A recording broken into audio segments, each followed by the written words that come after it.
அவருடைய வார்த்தை என்ன சொல்லுது? அவருடைய ரிப்போர்ட் என்ன சொல்லுதுன்னா, நான் சுகமாக்கப்பட்டேன். சொல்லுங்க, நான் சுகமாக்கப்பட்டிருக்கிறேன். என் ஆவியில, ஆத்மாவில, சரீரத்துல நான் சுகமாக்கப்பட்டிருக்கிறேன். நான் நிரப்பப்பட்டிருக்கிறேன். சொல்லுங்க, நான் நிரப்பப்பட்டிருக்கிறேன். நான் விடுதலையாக்கப்பட்டிருக்கிறேன். நான் வெற்றியை உடையவர். மற்றவர்கள் சொல்றாங்க நான் தோற்று போனவன் என்று. ஆனால் தெய்வம் சொல்லுகிறது, வேதம் சொல்லுகிறது, தெய்வமும் என்னை பார்த்து சொல்றார் நான் வெற்றி பெற்றவன் என்று. ஆமாம், நீங்களும் நானும் வெற்றி பெற்றவர்கள் என்று. இன்னைக்கு யாருடைய வார்த்தையை நீங்கள் நம்புகிறீர்கள்? நீங்கள் தோற்று போனவர்கள் அல்ல. நீங்கள் தலை கூனி குறுகி போனவர்கள் அல்ல. நீங்கள் துரத்தப்பட்டவர்கள் அல்ல. நீங்கள் ஒடுக்கப்பட்டவர்கள் அல்ல. நீங்கள் புறக்கணிக்கப்பட்டவர்கள் அல்ல. ஏனென்றால் அவருடைய வார்த்தை சொல்லுகிறது, அவருடைய ரிப்போர்ட் சொல்லுது, நான் சுகமாக்கப்பட்டிருக்கிறேன், நான் நிரப்பப்பட்டிருக்கிறேன், நான் விடுதலையாக்கப்பட்டிருக்கிறேன், நான் வெற்றியை உடையவனா இருக்கிறேன். Amen, hallelujah. His report says I am healed. His report says I am filled. His report says I am free. His report says victory.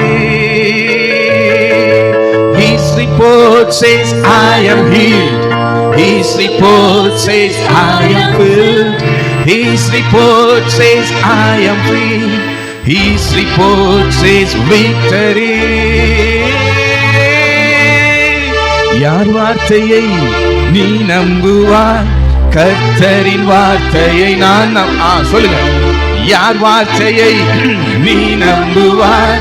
கர்த்தரின் வார்த்தையை நான் நம்புவேன். அவர் வார்த்தையால் சுகமானே நான், அவர் வார்த்தையால் நிரப்பப்பட்டே நான், அவர் வார்த்தையால் விடுதலையானேன், அவர் வார்த்தையால் எனக்கு, அவர் வார்த்தையால் சுகமானே நான், அவர் வார்த்தையால் நிரப்பப்பட்டேன்.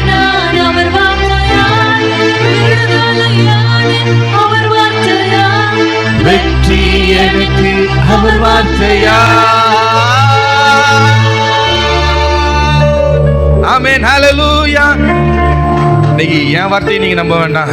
யார் வார்த்தையை? நம்மளோட கர்த்தர் வார்த்தையை நம்புங்க. ஏன்னா அந்த வார்த்தையில விடுதலை உண்டு, அந்த வார்த்தையில சுகம் உண்டு, அந்த வார்த்தையில வாழ்வு உண்டு. ஆமென்.